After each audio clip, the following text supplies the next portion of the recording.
dong, the sinner is dead. Okay, well, kinda. Being painfully torn apart isn't necessarily death, right? Either way, welcome to Nodcry Act 5 review, where we will physically be introduced to the Hexen Circle, and Durin is interacting with Hyperborean space-time phantoms.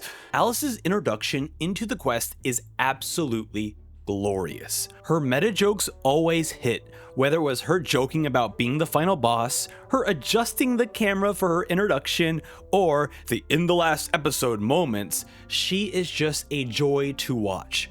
It was also very frightening to get confirmation that the Abyss has taken over everywhere outside of Teyvat. On a lighter note, it is funny to think that she is doing all of this for Klee. And as if it couldn't get any better, we meet Nicole. The way she gets lost in her love of history is so wonderful. I love that the writers troll us by having everyone basically make fun of her by either summarizing what she said or just telling her like, hey, we'll talk about that later.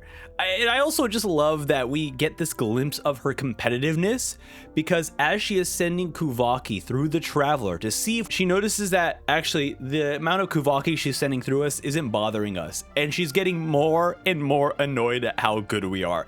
Now, as excited I was to see two members of the Hexen Circle in physical embodiment, Columbina is just too weak to maintain her own physical form and disappears. We begin to notice how much times have changed since she secluded herself from the world.